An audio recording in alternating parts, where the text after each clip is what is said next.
Hi to all, welcome to IIT foundation classes with Revathi.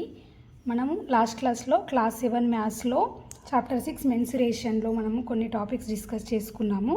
Plane figures అంటే ఏంటి, ఇంకా areas of the triangle, areas of the area of the square, rectangle, ఇంకా quadrilateral అవి చూసుకున్నాము. ఈ క్లాస్లో మనము సర్కిల్ గురించి చూద్దాము. ఇందులో ఫస్ట్ వన్ వచ్చేసి మనకి circumference of a circle. Circumference of a circle అంటే ఏంటి, మనకి ఒక సర్కిల్ మనకి ఎలా ఉంటుంది, సర్కిల్ అనేది మనకు ఒక ఫిక్స్డ్ సెంటర్తో ఒక ఫిక్స్డ్ రేడియస్తో డ్రా చేస్తాం కదా, దాన్నే మనము సర్కిల్ అని అంటాము. Since A circle is a closed arc, మనకి సర్కిల్ అనేది ఏంటి, ఒక క్లోజ్డ్ ఆర్క్ అంటే మొత్తం ఒక కంప్లీట్ ఆర్క్ అంటే మనం జస్ట్ ఇలా గీస్తాం కదా, ఒక కంప్లీట్ ఆర్క్నే మనం సర్కిల్ అని అంటాము. It's perimeter is known as the circumference. ఇప్పుడు దీని మొత్తం చుట్టూ ఉండే ఈ మెజర్మెంట్ని మనం సర్కంఫరెన్స్ అని చెప్తాము. ఒక ఆర్క్ యొక్క మొత్తం చుట్టూ ఉండే మెజర్మెంట్ని మనం సర్కంఫరెన్స్ అంటాము. The circumference of a circle is, మనకి ఎంత సర్కంఫరెన్స్ ఆఫ్ ఏ సర్కిల్ పై ఉంటుందన్నమాట. పైని మనం ఎలా రీడ్ చేస్తాము, పిఐఈ, లేదంటే మనము 22/7. ఇది ఒక ఇర్రేషనల్ నెంబర్ పై అనే వాల్యూ మనకి. మనకి ఈ సర్కంఫరెన్స్ అనేది పై టైమ్స్ ఇట్స్ డయామీటర్. మనకి ఒక సర్కిల్కి డయామీటర్ ఏంటి, 2r కదా. సో సర్కంఫరెన్స్ అనేది ఆ diameter times of diameter into pi అలా ఉంటుందన్నమాట. సో ఇక్కడ పై అనేది మనకి irrational number. For numerical work మనము ఏదైనా ప్రాబ్లమ్స్ చేసేటప్పుడు పై వాల్యూ ఎలా తీసుకుంటామంటే 22/7 లాగా తీసుకుంటాం, లేదంటే 3.14 ఒక డెసిమల్ పాయింట్లా తీసుకోవాల్సి వచ్చినప్పుడు 3.14 తీసుకుంటాము. ఫ్రాక్షన్ లాగా తీసుకోవాలంటే 22/7 లాగా తీసుకుంటాము. The circumference of a circle equal to pi times of diameter అన్నాం కదా, డయామీటర్ అంటే d కదా, so pi into d equal to 2πr. The area of a circle, మనకి ఏరియా ఆఫ్ ఏ సర్కిల్కి ఫార్ములా ఏంటి, πr². మీకు సర్కిల్ అంటే ఏంటి, మీకు కొంచెం బేసిక్ కాన్సెప్ట్ అనేది ఆల్రెడీ మీకు 6th క్లాస్లోనే వచ్చి ఉంటుంది. ఇక్కడ ఏంటంటే మళ్ళీ ఒకసారి రివైండ్ చేస్తున్నాము అంతే. నెక్స్ట్ ఇక్కడ ఏరియా ఆఫ్ ఏ రింగ్, మనం ఒక రింగ్ తీసుకున్నాం అనుకోండి, రింగ్ లాంటి ఫిగర్ తీసుకున్నాం అనుకోండి, దీని ఏరియా ఎలా మెజర్ చేయాలనేది చూద్దాం. ఇక్కడ the region enclosed between 2 concentric circles, మనకి ఈ రింగ్ ఎలా వస్తుంది, మనకి ఎలా ఫామ్ అవుతుందంటే 2 కాన్సెంట్రిక్ సర్కిల్స్ని ఎంక్లోజ్ చేసినప్పుడు ఆ రీజియన్ని మనం రింగ్ అంటాం. ఇప్పుడు ఇది ఒక సర్కిల్ అనుకోండి, నెక్స్ట్ ఇది అవుటర్ సర్కిల్, ఇది ఇన్నర్ సర్కిల్. ఇప్పుడు ఈ రెండింటి మధ్యలో ఉండే షేడెడ్ రీజియన్ని మనము రింగ్ అని అంటాం అనమాట. In the adjoining figure the shaded region represents A ring. ఈ పక్క ఫిగర్లో మనకి ఏదైతే షేడ్ చేసామో దీన్ని మనం రింగ్ అని అంటాము. Let the radius of the smaller circle OA, ఇక్కడ సెంటర్ ఓ, నెక్స్ట్ ఇక్కడ ఏ అనే పాయింట్ ఏంటంటే ఇన్నర్ సర్కిల్ పైన ఉండే పాయింట్, బి వచ్చేసి అవుటర్ సర్కిల్ పైన ఉండే పాయింట్. ఇక్కడ ఓఏ రేడియస్ ఏమవుతుంది, స్మాల్ ఆర్ అని తీసుకుందాము, ఓబీదేమో క్యాపిటల్ ఆర్ అని తీసుకుందాము. స్మాల్ ఓఏబి R and the radius of the bigger circle యొక్క రేడియస్ ఏంటి మనకి ఆర్, అవుటర్ సర్కిల్ యొక్క రేడియస్ అనమాట. ఇక్కడ the area of the ring, అప్పుడు ఏమవుతుంది మనకి ఏరియా ఆఫ్ ద రింగ్కి ఫార్ములా ఏమవుతుందంటే మనకి ఇది మొత్తం అవుటర్ ఆర్ బిగ్గర్ సర్కిల్ యొక్క ఏరియా మైనస్ స్మాలర్ సర్కిల్ యొక్క area, πr² minus πr. Area of the biggest circle వచ్చేసి మనకి ఇక్కడ పై రేడియస్ ఆర్ కదా, మనకి బిగ్గెస్ట్ సర్కిల్ ఇక్కడ నుంచి ఇక్కడికి రేడియస్. సో మనకు ఫార్ములా ఏమవుతుంది, πR². మనకి స్మాలర్ సర్కిల్ యొక్క ఏరియా ఏమవుతుంది, πr². So πr² minus πr r². So మనకు టోటల్ ఏరియా ఫార్ములా ఏంటి, ఇక్కడ పై కామన్ తీస్తే π ఇంటూ r² మైనస్ r². మనం ఇక్కడ ఒక సర్కిల్ని cut along one of its diameters. ఒకవేళ మనం డయామీటర్ నుంచి కట్ చేసామనుకోండి ఒక సర్కిల్ని, అప్పుడు ఇది ఎలా కనిపిస్తుంది, మనకు 2 ఈక్వల్ పార్ట్స్గా డివైడ్ అవుతుంది కదా. సో అప్పుడు ఇక్కడ దీన్ని ఏమంటాము, డివైడ్ ఈ పైన ఉండేదాన్ని, లేదంటే అప్పర్ ఆర్ లోవర్ ఏది తీసుకున్నా దాన్ని మనం ఒక సెమీ సర్కిల్ అని అంటాం అనమాట. In the figure ACB is a semi circle. ఇక్కడ ఏసీబి అని తీసుకున్నాము, ఇక్కడ ఇది వచ్చేసి సెమీ సర్కిల్, లేదంటే ఇక్కడ మనం డి అనుకున్నాం అనుకోండి, ఏడిబి అనేది కూడా ఒక సెమీ సర్కిలే. హాఫ్ పార్ట్స్గా డివైడ్ చేస్తుంది డయామీటర్. కాబట్టి ఇది ఒక సెమీ సర్కిల్, ఇది ఒక semi circle. In the figure ACB is a semi circle. The perimeter of a semi circle it's diameter is. మనకి ఒకవేళ ఇప్పుడు ఈ సెమీ సర్కిల్ యొక్క పెరిమీటర్ కావాలనుకోండి, ఎలా చేస్తామంటే పెరిమీటర్ అంటే ఏంటి మనం ఇక్కడ సపరేట్గా డ్రా చేద్దాం. చూడండి, ఇప్పుడు ఇలా తీసుకున్నాను అనుకోండి, ఇది హాఫ్ సర్కిల్, సెమీ సర్కిల్ ఇది. ఇప్పుడు దీని ఏరియాని మనము ఎలా తీసుకుంటాము, దీని పెరిమీటర్ని మనము ఇక్కడి నుంచి ఇక్కడికి డయామీటర్ కదా, అంటే ఆర్ ఇదేమవుతుంది, ఆర్ ప్లస్ ఆర్ 2r అవుతుంది. నెక్స్ట్ మనకి ఇది సెమీ సర్కిల్, ఇక్కడ హాఫ్ ఆఫ్ ద సర్కంఫరెన్స్. మనకి సర్కంఫరెన్స్ అంటే ఏంటి, మనకి ఫార్ములా సర్కంఫరెన్స్కి పై డి కదా, మనం ఇక్కడ హాఫే తీసుకుంటున్నాం. అంటే ఏమవుతుంది, ఇది పై d/2. దీన్ని మనము రేడియస్లో రాస్తే ఏమవుతుంది, పై ఇంటూ 2r/2. 2 క్యాన్సిల్ అయిపోతుంది. సో ఇది ఎంత మనకి పై ఆర్ అవుతుంది దీనిది మెజర్మెంట్ మనకి. సో ఇది ప్లస్ ఇది పెరిమీటర్ అంటే ఏంటి, మనకు చుట్టూ ఉండే మెజర్మెంట్స్ అన్నీ యాడ్ చేస్తాము. సో ఏమవుతుంది అప్పుడు perimeter pi r plus 2r is the perimeter of the semi circle. Perimeter of the semi సర్కిల్కి మనకు ఫార్ములా ఏంటి, పై ఆర్ ప్లస్ 2r. ఇక్కడ area of a semi circle, మనకు సెమీ సర్కిల్ యొక్క ఏరియా అంటే ఏంటి, మనము సెమీ సర్కిల్ని ఒక ఫుల్ సర్కిల్లో హాఫ్ పార్ట్ కాబట్టి మనం ఫుల్ సర్కిల్కి మనకి ఏరియా ఎంత, పై r². సో /2 అవుతుంది దీని ఫార్ములా అంతే. సెమీ సర్కిల్ మీన్స్ హాఫ్ చేయాలి మనకు ఫుల్ సర్కిల్ ఏరియాని. పై r²/2 is the formula. Next ఇక్కడ ఒక ఎగ్జాంపుల్ ప్రాబ్లం ఉంది, ఇది చూద్దాము. ఇక్కడ ఏమంటున్నాడు, ఏ circular track runs around and inside A circular park. మనకి ఒక సర్క్యులర్ పార్క్ ఉందంట. సపోజ్ ఇది ఒక పార్క్ అనుకుందాము.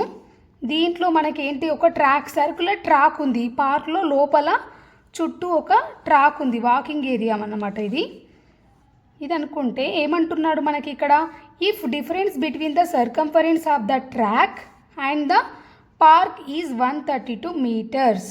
సపోజ్ నేను ఇది అవుటర్ అనుకుంటున్నాను, అవుటర్ రింగ్, అవుటర్ సర్కిల్. ఇది వచ్చేసి ఇన్నర్ సర్కిల్. మనకి ఇది చూస్తే రింగ్ లాగానే ఉంది కదా. సో మనకి రింగ్లా ఉన్నప్పుడు మనకి ఏంటి, ఇక్కడి నుంచి ఇక్కడికి రేడియస్ స్మాల్ r అవుతుంది, ఇక్కడ నుంచి అవుటర్కి మనకి క్యాపిటల్ R అవుతుంది. సో మనకి ఫస్ట్ ఇప్పుడు ఈ ఇన్నర్ సర్కిల్ యొక్క రేడియస్ ఏమవుతుంది, మనకి ఇన్నర్ సర్కిల్ యొక్క సర్కంఫరెన్స్ ఏమవుతుంది, మనకి 2πr అవుతుంది.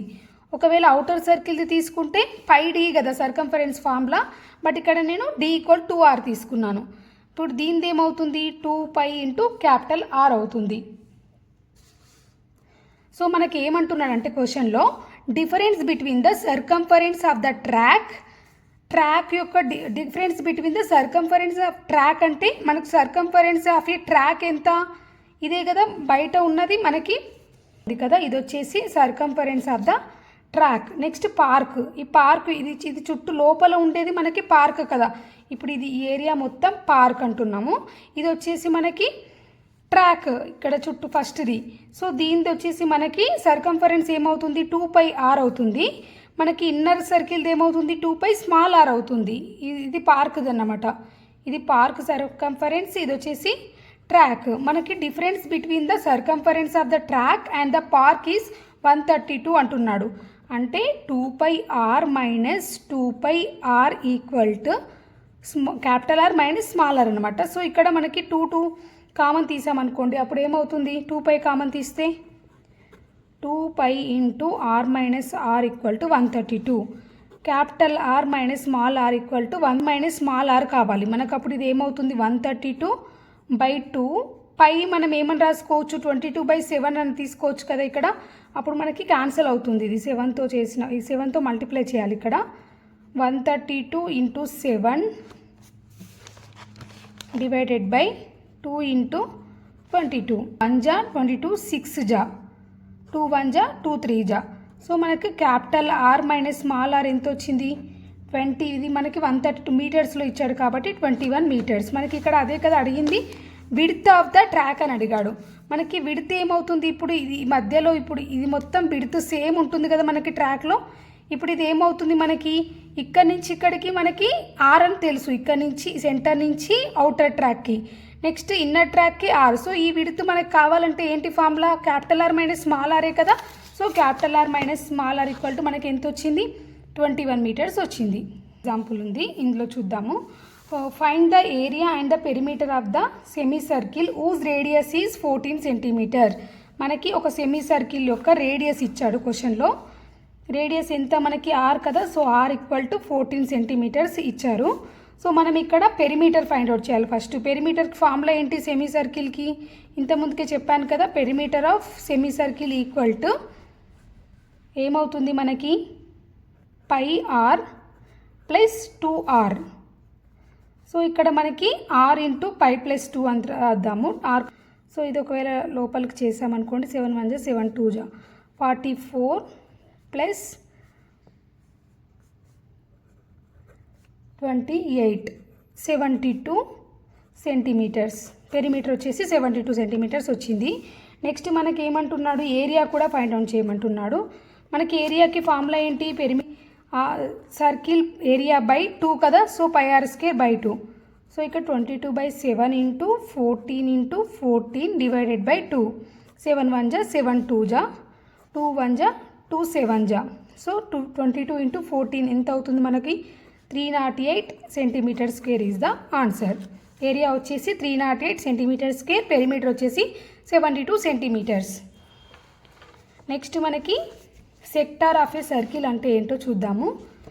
సెక్టార్ ఆఫ్ ఏ సర్కిల్ అంటే ఏంటి, ఈ సెక్టార్ అంటే ఇది కూడా మనకు closed figure formed by joining each of the end points of an arc of a circle and the centre of the circle. మనకి సెక్టార్ అనేది ఎలా ఫామ్ అవుతుంది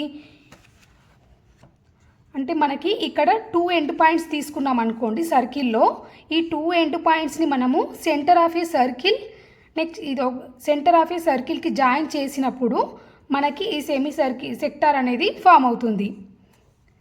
2 ఎండ్ పాయింట్స్ ఏ కామా బి, వీటిని మనము సెంటర్ ఓ నుంచి డ్రా చేస్తే మనకి ఇప్పుడు ఇది ఇక్కడ చూడండి, ఇది ఒక సెక్టార్ అవుతుంది అన్నమాట. లైక్ ఏ పిజ్జా పీస్, మనం ఒక పిజ్జా నుంచి ఒక పీస్ తీసామనుకోండి, ఆ పీస్ని ఏమంటాం మనం, ఒక సెక్టార్ లాగా చెప్పొచ్చు. సేమ్ చూడండి ఇక్కడ అలాగే ఉంటుంది.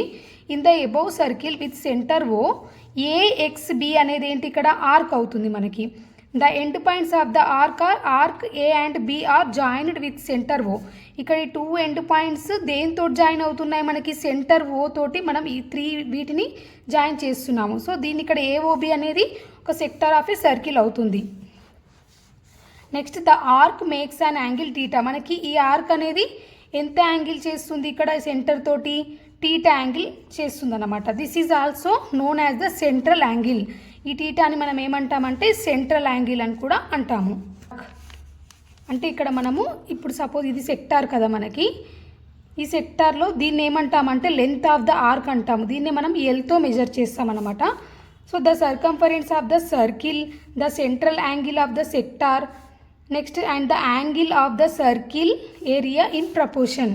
అంటే మనకి ఈ సర్కిల్ తీసుకున్నాం కదా, ఈ సర్కిల్లో మనకి ఇది ఒక సెక్టార్, ఈ యాంగిల్ ఇప్పుడు ఈ లెంత్ ఆఫ్ ద ఆర్క్ ఉంది కదా, ఇది ఇంకా టోటల్ సర్కంఫరెన్స్, ఈ టోటల్ సర్కంఫరెన్స్ అంటే ఇది మొత్తం ఉంటుంది కదా, ఇది ఈ రెండు మనకి ప్రపోర్షన్లో ఉంటాయి. ఇంకా ఏమేమి ప్రపోర్షన్లో ఉంటాయి అంటున్నాడు, central angle of the sector, ఈ angle, next and the angle of the circle, total angle plus ఈ యాంగిల్. అంటే ఈ యాంగిల్ ఎంతైతే పెరుగుతుందో నెక్స్ట్ సర్కంఫరెన్స్ యాంగిల్ కూడా అంతే పెరుగుతుందన్నమాట. సో ఇవన్నీ ఈ పాయింట్స్ అన్నీ మనకి, ఈ మెజర్మెంట్స్ అన్నీ కూడా ప్రపోర్షన్లో ఉంటాయి. సో ప్రపోర్షన్లో ఉన్నప్పుడు మనం ఎలా రాస్తాము, length of the arc divided by circumference of the circle equal to central angle of the sector divided by 360. ఇక్కడ 360 ఎందుకు తీసుకున్నామంటే టోటల్ ఒక సర్కిల్ యొక్క యాంగిల్ ఎంత ఉంటుంది మనకు, యాంగిల్ ఆఫ్ ద సర్కిల్ 360 కాబట్టి డైరెక్ట్ ఇక్కడ 360 అని తీసుకున్నాము. సో దీని నుంచి మనకి ఎల్ అనే వాల్యూ వస్తుంది. లెంత్ ఆఫ్ ద ఆర్క్ వచ్చేసి ఎల్ కదా, సో అప్పుడు లెంత్ ఆఫ్ ద ఆర్క్ ఏమవుతుంది, ఎల్ ఈక్వల్ తీసుకుంటే ఇది ఇక్కడికి తీసుకెళ్తాం కదా, అప్పుడు ఏమవుతుంది సెంట్రల్ యాంగిల్ వచ్చేసి టీటా, ఇది L. Circumference of the circle వచ్చేసి మనకి ఎంత ఉంటుంది 2πr కదా, సో అప్పుడు ఏమవుతుంది ఇక్కడ టీటా బై 360 ఇంటూ 2πr అనేది మనకి ఫార్ములా అవుతుంది. Length of the arc formula వచ్చేసి ఇక్కడ theta by 360 into 2πr, where r is the radius of the circle and theta is the central angle of the sector. Next the perimeter of the sector of the circle. మనకి దీని perimeter ఏమవుతుంది, మనకి ఇప్పుడు ఇది ఇలా ఉంటుంది కదా మనకి సెక్టార్, దీని పెరిమీటర్ ఏంటి, ఇది ఆర్, ఇది ఆర్, ఇది ఎల్ అని చెప్పాను కదా. సో దీని మొత్తం పెరిమీటర్ అంటే మొత్తం మెజర్మెంట్ కదా, L plus R. So L plus 2r అనేది దీని పెరిమీటర్ అవుతుంది. Next the area of sector of the circle, the central angle of the sector and the angle of the circle are in proportion. Same మనం ఇంతకుముందుకు ఎలా అయితే ప్రపోర్షన్లో ఉంటాయని చెప్పామో కొన్ని మెజర్మెంట్స్, సేమ్ అలానే ఇక్కడ ఏమేమి ఉంటాయి, ఏరియా. సపోజ్ మనం ఏరియా ఆఫ్ ద సెక్టార్ తీసుకున్నాం అనుకోండి, area of the sector and area of circle రెండు ప్రపోర్షన్లో ఉంటాయి. Next central angle of the sector and the angle of the sector, అంటే ఏరియా అండ్ యాంగిల్స్ అని గుర్తుపెట్టుకోండి. Next area of the sector divided by area of the circle, next central angle of the sector divided by angle of the circle. 360 కాబట్టి ఇక్కడ 360 తీసుకున్నాం మనం, 360 కాబట్టి 360 ఉంది. The area of, ఇప్పుడు ఇది సాల్వ్ చేస్తే మనకి ఏరియా ఆఫ్ సెక్టార్ కావాలి కదా. సో అదేమవుతుంది, ఇది వచ్చేసి మనకి టీటా కాబట్టి theta by 360 into area of the circle వచ్చేసి pi are square. So theta by 360 into pi are square is the formula for area of a sector. చూద్దాము. If the area of a circle is 240 centimetre square, మనకి circle area ఇచ్చారు, formula ఏంటి, pi are square కదా ఏరియాకి, equal to 240 centimetre square ఇచ్చాడు. Next and central angle of ఈ sector అంటే theta equal to 60 degrees ఇచ్చారు. Area of the sector find out చేయమంటున్నాడు. ఏరియా ఆఫ్ సెక్టార్కి మనకి ఫార్ములా ఏంటి, theta by 360 into pi are square కదా. సో మనకి అప్పుడు ఏమవుతుంది, టీటా అంటే 60 ఇచ్చారు, 60 by 360 into pi are square వచ్చేసి మనకి ఎంత ఇచ్చారు, పై ఆర్ స్క్వేర్ అంటే ఏరియా ఆఫ్ ద సర్కిల్ కదా. సో 240 జా 66 జా 640 జా. సో మనకి ఏమవుతుంది, ఇది 40 సెంటీమీటర్ స్క్వేర్ అవుతుంది area of sector. Area of sector equal to 40 centimetre square. మనకు దీంతో సర్కిల్ అనే కాన్సెప్ట్ కూడా అయిపోయింది. నెక్స్ట్ క్లాస్లో మనం సాలిడ్స్ గురించి డిస్కస్ చేసుకుందాము. Thank you very much.